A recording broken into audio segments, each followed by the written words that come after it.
Transfer nature of electromagnetic waves, transfer nature of electromagnetic waves.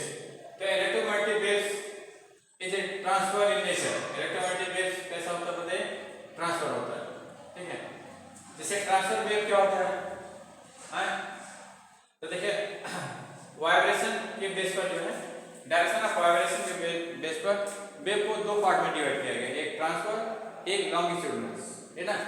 तो transfer wave में क्या होता है? ट्रांसफर वेव में vibration is perpendicular to the direction of propagation of the wave. Transfer wave में क्या होता है? Vibration, direction of vibration is perpendicular to the direction of propagation of the wave. Wave की डायरेक्शन चलती है उसके perpendicular vibration होता है। मीडियम पार्टिकल का वाइब्रेशन क्या होता है? उसके परपेंडिकुलर होता है। या फिर जो भी डिस्टर्बिंग सोर्स होगा डायरेक्शन ऑफ प्रोपगेशन के परपेंडिकुलर वाइब्रेट करेगा। तो फिर जो वेव होगी क्या कहलाएगी? ट्रांसफर वेव कहलाएगी। क्या बात? कौन सी वेव कहलाएगी? ट्रांसफर ना। तो जैसे मानते हैं कि इस डायरेक्शन में वेव चल रही है तो वाइब्रेशन इस डायरेक्शन होगा, इसके परपेंडिकुलर है। अगर इसके परपेंडिकुलर वाइब्रेशन हो रहा है तब ये वेव क्या कहलाएगी? मानते डायरेक्शन ऑफ प्रोपगेशन है और सोर्स है ये डायरेक्शन में वाइब्रेट कर रहा है, डिस्टर्बेंस इस डायरेक्शन में है, तो ये वेव क्या कहलाएगा? ट्रांसफर वेव कहलाएगा। क्या कहलाएगी? ट्रांसफर वेव, ठीक है। और लॉन्गिट्यूडिनल वेव क्या होता है? लॉन्गिट्यूडिनल वेव में जो वाइब्रेशन होता है in the direction of propagation of the wave होता है। जैसे वेव इधर जा रही है तो वाइब्रेशन भी इसी डायरेक्शन में होगा, ठीक है। तो vibration is in the direction of propagation of the wave, then longitudinal waves. तो ऐसे वेव क्या कहलाएगी? लॉन्गिट्यूडिनल कहलाएगी। ये वेव क्या होगी? लॉन्गिट्यूडिनल है, ठीक है। और अगर वेव यूं जा रही है वाइब्रेशन यूं हो रहा है तो क्या होगा? ट्रांसफर वेव होगा, ठीक है। तो हम क्या जानेंगे? ट्रांसफर वेव में जो है there is no vibration in the direction of propagation of the wave. Transfer wave का क्या ट्रांसफर वेव में क्या है बताइए कि direction of propagation of the wave के में कोई भी वाइब्रेशन वेक्टर नहीं, कोई भी वाइब्रेशन नहीं है, ठीक है। तो अगर if there is no vibration in the direction of propagation of the wave then we say that wave is transfer in nature, है, ठीक है। तो यहाँ पर इलेक्ट्रोमैग्नेटिक वेव जो है वो ट्रांसफर इन नेचर होती है। कहना मतलब इसमें जो वाइब्रेशन है इलेक्ट्रिक वेक्टर मैग्नेटिक वेक्टर में जो वाइब्रेशन है वो इन the direction of propagation of the wave नहीं है, in the direction of propagation of the wave नहीं है। ये चीज आपको दिखाना, अगर ये चीज आप दिखा ले जाते हैं तो इसका मतलब आपकी जो इलेक्ट्रोमैग्नेटिक वेव से ट्रांसफर इन नेचर ना, ठीक है। देखिए आप करेंगे ट्रांसफर वेव क्या होता है? When vibration of medium particle या vibration of source is perpendicular to the propagation of the wave. मानते हैं वेव इधर जा रही है और वाइब्रेशन ऑफ मीडियम पार्ट के लिए ना, तब ये वेव क्या होगा? ट्रांसफर होगा। तो इसमें क्या है बताएं? कोई भी vibration in the direction of wave नहीं है, in the direction of wave नहीं ना। If there is no vibration in the direction of propagation of the wave, then we say that wave is transfer in nature। तो हम पे proof करना है कि इलेक्ट्रोमैग्नेटिक वेव्स जो है ट्रांसफर इन नेचर होता है ना। तो electromagnetic waves transfer in nature है, इसका मतलब आपको प्रूफ करना है कि there is no vibration of electric vector और magnetic vector in the direction of propagation of the wave ना। क्योंकि इलेक्ट्रोमैग्नेटिक वेव में क्या होता है बताओ? इलेक्ट्रोमैग्नेटिक वेव्स क्या होता है? in electromagnetic waves electric vector and magnetic vector vibrate basically perpendicular to each other and also perpendicular to the direction of propagation of the wave, ये ना। इलेक्ट्रोमैग्नेटिक वेव में इलेक्ट्रिक वेक्टर और magnetic vector vibrate करते हैं, ठीक है, और एक दूसरे के परपेंडिकुलर होते हैं और direction of propagation of the wave के भी परपेंडिकुलर होते हैं ना। तो आपको ये दिखाना है कि there is no vibration of electric vector और magnetic vector in the direction of propagation of the wave. अगर इसे दिखा लेते हैं तो इसका मतलब आपके जो इलेक्ट्रोमैग्नेटिक वेव से ट्रांसफर इन नेचर हो जाएगा, ठीक है। तो इस चीज़ को दिखाने के लिए यहाँ पर हमने क्या किया बताइए? हम मान लेते हैं कि इलेक्ट्रिक वेक्टर को vibration in the direction of propagation of the wave है। हम ये सपोज कर लेते हैं कि there is a vibration of electric vector in the direction of propagation of the wave. Wave हमारी एक डायरेक्शन चल रही है, वेव किधर जा रही है? एक डायरेक्शन में, ठीक है। और इस डायरेक्शन में हम वाइब्रेशन ऑफ इलेक्ट्रिक वेक्टर मान लेते हैं, ठीक है। तो माने electric field Y in the direction of X axis ये मान लेते हैं, ठीक है। तो यहाँ पर देखिए हमने एक क्यूबिकल क्लोज सरफेस लिया है, A B C D E F E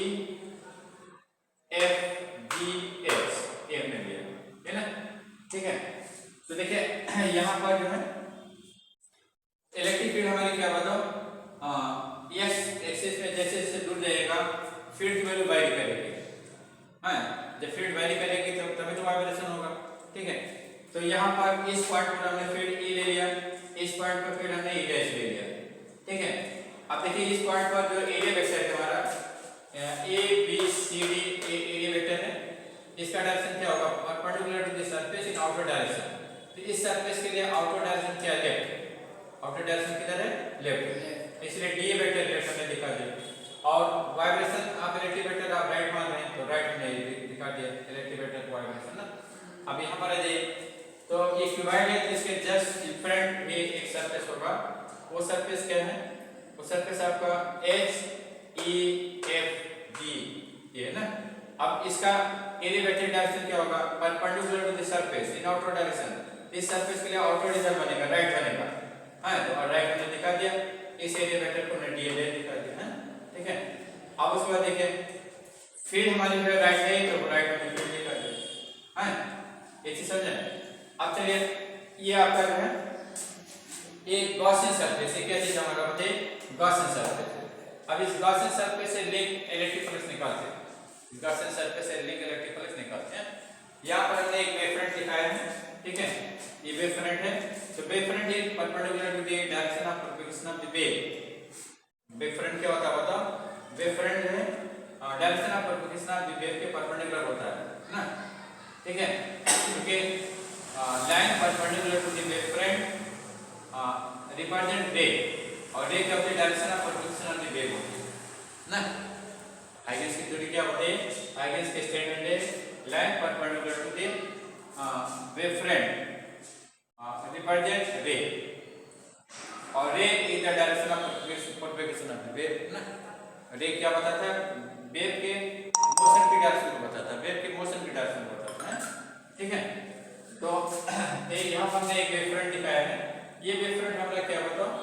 x के परपेंडिकुलर है, क्योंकि इलेक्ट्रोमैग्नेटिक वेव है x डायरेक्शन चल रही है, x डायरेक्शन चल रही है, इसलिए x के परपेंडिकुलर होगा ना। x के परपेंडिकुलर हमने वेव फ्रंट दिखा दिया। ठीक है, अब चलिए हमको क्या करना है? Electric flux in the Gaussian surface निकालना है। आपका गॉसियन सरफेस क्या है? a b c d e f g h। तो चलिए electric flux in the Gaussian surface क्या होता है? Close integration e dot d, इसको भी क्या होगा? Net charge inside the Gaussian surface upon permittivity of vacuum. Net charge inside the Gaussian surface upon permittivity of vacuum ना। तो देखिए ये जो हमने सरफेस बनाया है, जो हमने क्लोज सरफेस लिया है, ये इस क्लोज सरफेस में कोई चार्ज हमने नहीं रखा ना। ये जो क्लोज सरफेस आपका A B C D E F G H बन रहा है, इसमें कोई चार्ज नहीं है। ये क्लोज सरफेस में कोई चार्ज नहीं ना। ठीक है, जब कोई चार्ज नहीं है तो Q का मान क्या होगा? 0 हो जाएगा। Q का मान क्या हो जाएगा? 0 ना। इसलिए E डॉट D है, E डॉट D का मान क्या हो जाएगा बताओ?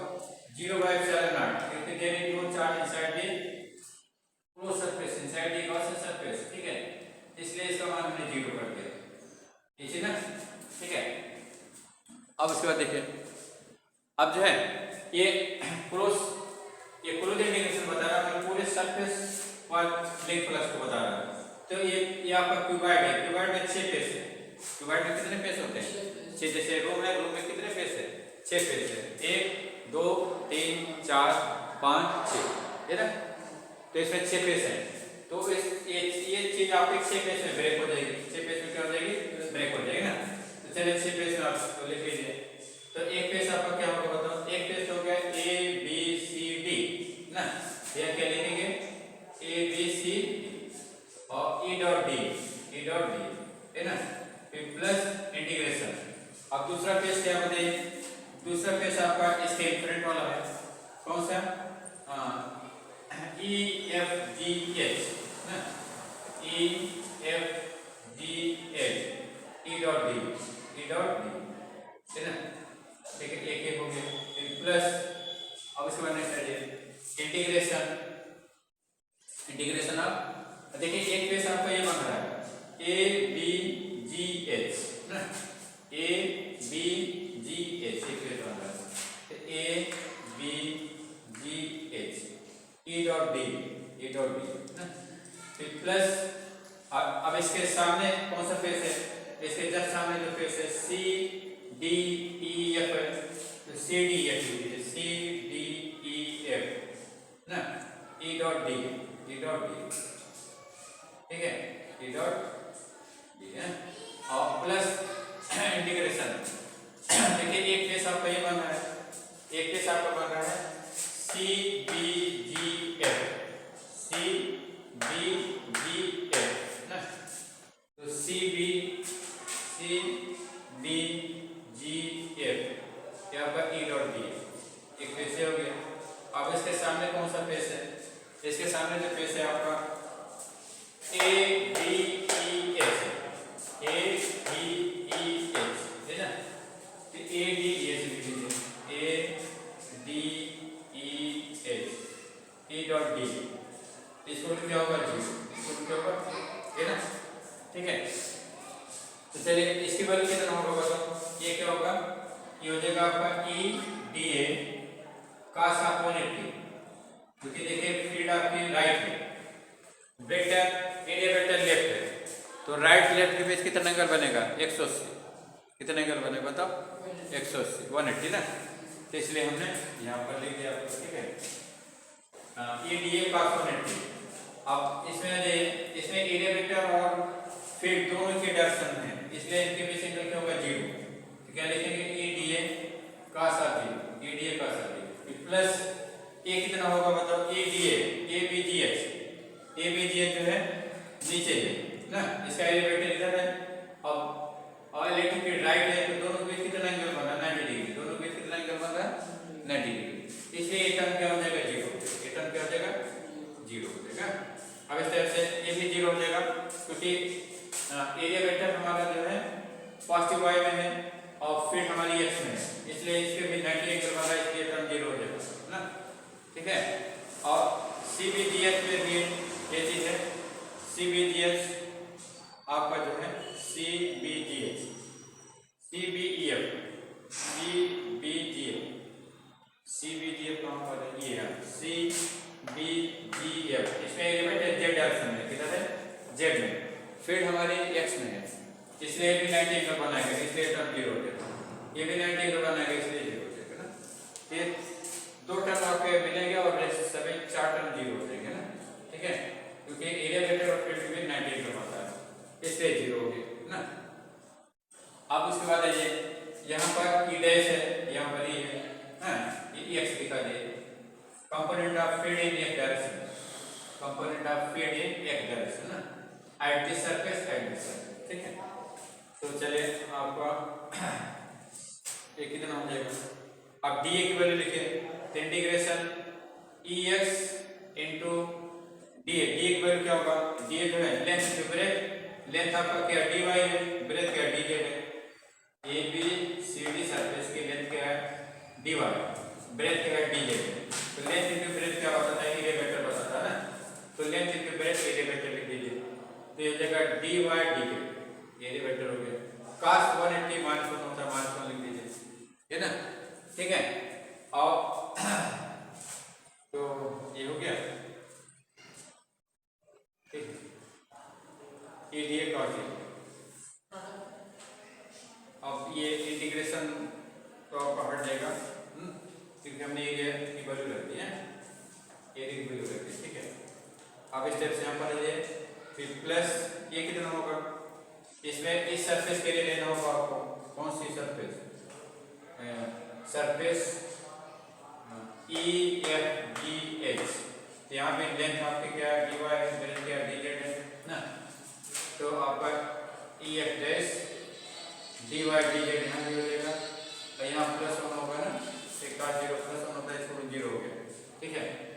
तो देखिए हम यहाँ से क्या मिलेगा, तो E X minus E X plus E F dash इसको into D Y D Z common बन जाएगा, इसको 0 ना, तो D Y D Z is not equal to 0, इसके वैल्यू 0 नहीं है, तो क्या दे देंगे ई F dash minus E x की वैल्यू क्या है 0, इसकी वैल्यू क्या है, ठीक है, ये वैल्यू 0 है, तो यहाँ से क्या कंक्लूजन निकले बताओ, जैसे E X minus E F dash की वैल्यू 0 होगा, एक कैसे पॉसिबल है ये 0 होगा, मतलब दो कैसे राइट हो सकते हैं, एक केस ये बन सकता है कि EX की वैल्यू जो है EF डैश के बराबर हो। एक केस ये हो सकता है आपका। एक केस क्या बन सकता है बताइए? जैसे ये वैल्यू 0 है, EX माइनस EF डैश की वैल्यू 0 है, जिसका मतलब EX equal to EF dash है। दोनों इक्वल अपोजिट चीजें होंगी तो उनका डिफरेंस 0 हो जाएगा ना। लेकिन अगर ये मान लेते हैं हम तो इसका मतलब फील्ड इज स्टैटिक्स। ये क्या बता रहा है? फील्ड इज स्टैटिक है ना। और static electric field does not gives any waves. Static electric field कोई भी वेव नहीं देगा, क्योंकि वेव तभी मिलेगा जब वायरिंग इलेक्ट्रिक फील्ड होगा ना। ठीक है, तो ये क्या बता रहा है? स्टैटिक इलेक्ट्रिक फील्ड को बता रहा है। ठीक है, स्टैटिक इलेक्ट्रिक फील्ड ये बता रहा है कि इलेक्ट्रिक फील्ड चेंज नहीं हो रही, जो यहाँ पर है वो यहाँ पर हर पॉइंट पर वही है ना। ठीक है, तो static represent static electric field, represent static electric field ना। ठीक है, represent electric static electric field, represent static electric field, static electric field. ठीक है, but static electric field does not give waves. Static electric field does not produce wave,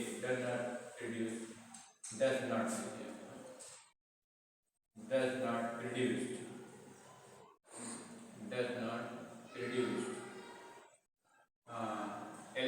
waves. Waves. Hence, this rule out. Na? This condition rule out. Hence, this condition rule out. माने ये invalid है. This condition rule out. ठीक है, ये आपका invalid हो. ठीक है, मतलब ये possibility नहीं possible है. This is not possible. ठीक है, तो second क्या possible है बताओ? Second क्या possible है? सेकंड पॉसिबिलिटी क्या होती है? सेकंड पॉसिबिलिटी क्या है कि EX is 0 है, EX is 0 and EX dash is 0, दोनों 0, दोनों क्या है? 0। ये तो पॉसिबल है, ये पॉसिबल हो सकता है। ठीक है, तो अगर ये नहीं है तो ये होगा है। तो माने EX 0 EX dash 0, इसका मतलब there is no vibration of electric vector in the direction of propagation of the wave. There is no vibration of electric vector in the direction of propagation of the wave. ये क्या बता रहा है कि electric vector in the direction of vibration of wave में कोई भी electric vector को वाइब्रेशन नहीं है ना। ठीक है, तो EX सेकंड केस क्या पॉसिबल है? EX is 0, ठीक है, एंड EX dash is 0। ठीक है, that is there is no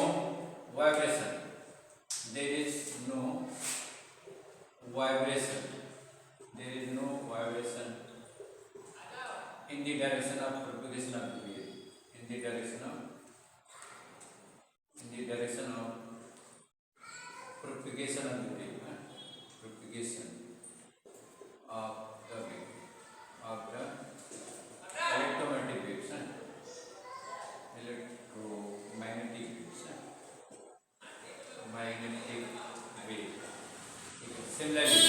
Similarly we can prove that there is no vibration of magnetic vector, there is no vibration of electric vector,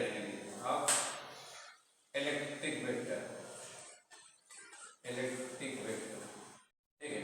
Similarly we can prove that there is no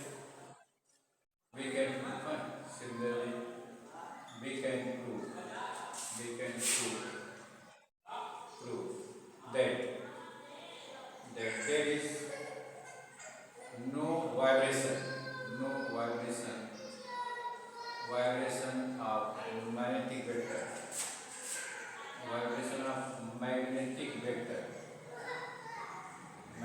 vector, in the direction of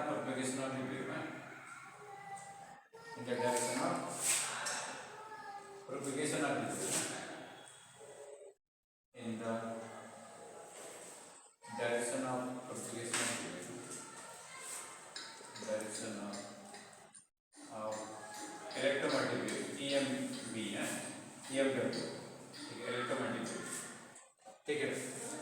तो अभी आपने कहा था कि अगर जो है if there is no vibration of electric vector in the direction of propagation of the wave, then wave is transfer wave। ऐसी वेव क्या होती है? ट्रांसफर वेव होती है ना।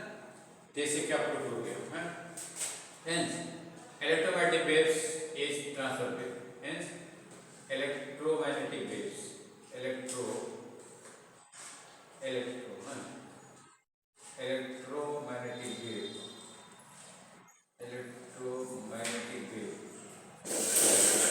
wave is transfer wave, is transverse wave, electromagnetic wave कैसी wave है? Transfer in nature, ठीक है। तो इलेक्ट्रोमैग्नेटिक वेव, जैसे इलेक्ट्रोमैग्नेटिक वेव में क्या आता है बताइए?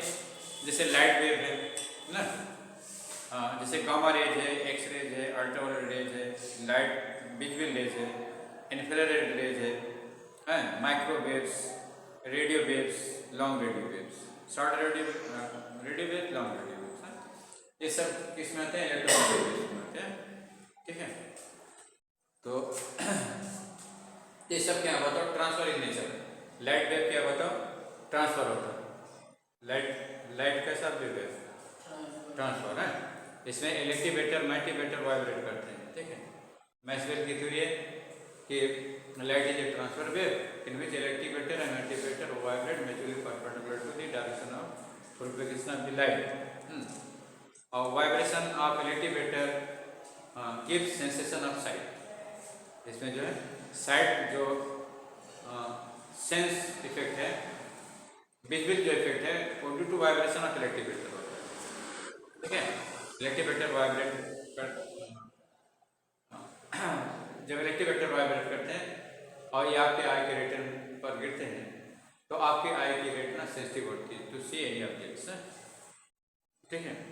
तो आपके आई को कौन एक्टिव करता है to see any object? Vibration of electrovector, ठीक है। तो vibration of electrovector give sensation of sight, और there is no role of vibration of multivector in this sensation of sight, ठीक है। तो मल्टीवेटर का वाइब्रेशन पर कोई इफेक्ट नहीं पड़ता किसी चीज़ को देखने में। इलेक्ट्रोवेटर का ही रोल होता है इन द विजिबिलिटी है।